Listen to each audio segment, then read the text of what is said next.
Okay, everyone, we're going to look at one of the first types of energy, kinetic energy. All right, now kinetic energy is a type of mechanical energy which deals with the energy of movement. Okay, as you can tell, it has something to do with speed. Okay, now the first thing to understand about kinetic energy, it is the energy of movement. All objects that have speed and mass have kinetic energy.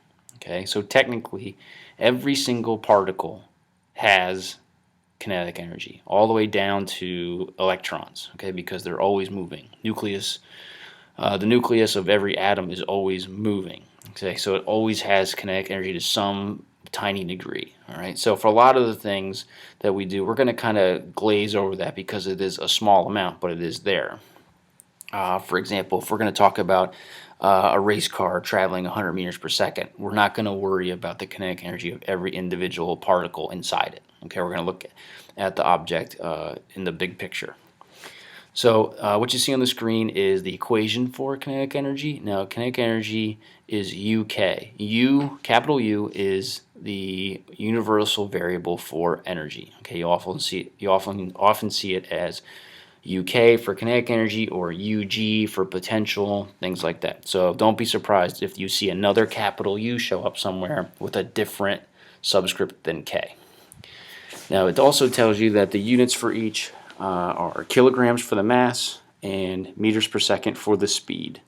And it is the overall value of energy is joules, a capital J.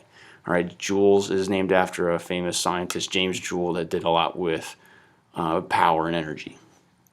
The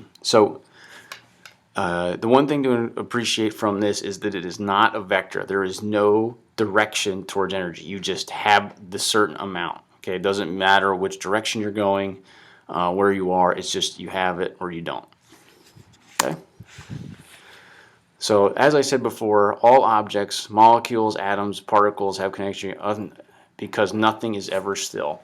The actual definition of temperature is the average amount of kinetic energy of the atoms or particles in the substance.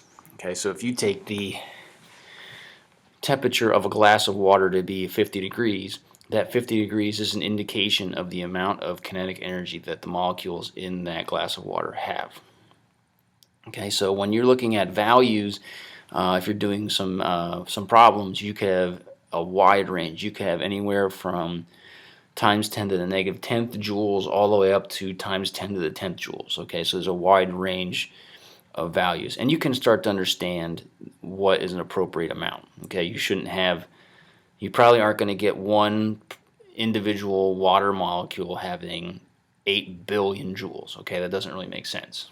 But to have small amounts for those are more practical. Okay, just to give you some idea of some amounts, a major league pitch thrown at 98 miles per hour has about 43 joules of kinetic energy. Okay, that doesn't seem like a lot, but if you think about it, it really depends upon the object itself. A small object, like a baseball, doesn't need a whole lot of kinetic energy in order to move at high speeds or have dramatic collisions and things like that. Another one is Usain Bolt, the Jamaican that broke the world record for the 100-meter dash in the last Olympics, had 6,336 joules of kinetic energy at the end of the race. Okay, so that's just another indication of the range. Okay, I could give you another example of one electron moving, and that would have a number probably to the times 10 to the negative 10th to some degree. Okay, so very small amounts. Okay, so just as a quick example, where's the kinetic energy on the hill of the least? It should be where you have the least amount of speed. Okay, so where on this hill would you have the least amount of speed? It would be at the top. So at the top you actually have the least amount of kinetic energy, and then at the bottom you would have the most because that's where you max out your speed in that short distance. Okay, so just to do a quick example on the screen here, a racer and a cart have a total mass of 150 kilograms and travel around a tight corner at 25 meters per second. That's about 100 miles an hour, so that's going pretty fast. How much kinetic energy does the racer have in joules? You need to know the mass of the car in kilograms with the driver, and you need to know their velocity, their speed. Now, one thing to note is the 2 next to the 25, that means 25 meters per second squared. For those of you that's new to, it's 25 times 25. That's what that little squared value means. You would take 25 times itself. Okay, and if you notice on my overall answer, there is no direction to it. It does not matter what direction you're going. It's just what's called a scalar. Okay, it's just a value. Okay, now an interesting thing is to connect it to momentum, which we talked about a little while ago. So first off, they're both directly related to velocity and speed. Okay, velocity and speed kind of go together. So I could say velocity really or speed in this situation. So momentum, as the velocity goes up, the momentum goes up. That should make sense. As you go faster, you have more momentum. Now, if you have more velocity, you should have more energy. Okay, that should also make sense. So if they both go up with velocity, they should both go up together. So kinetic energy is directly related to momentum because velocity is directly related to both. Okay, and that's something we'll explore a little more when we have time. Now another thing is, let's try one. So here's an example of a fox running. What is the kinetic energy of an 8 kilogram red fox running 10 miles per hour through the field? Okay, so what I'd like you to do right now, pause the video, take a moment, and do the problem. Okay, because the next slide is going to have the answer on it, and you really should try to pause it, try it yourself, and just make sure you're doing the math. Okay? All right. You should have stopped and tried the question, and you should get an answer of 79.92 joules. Again, remember there's no direction on it.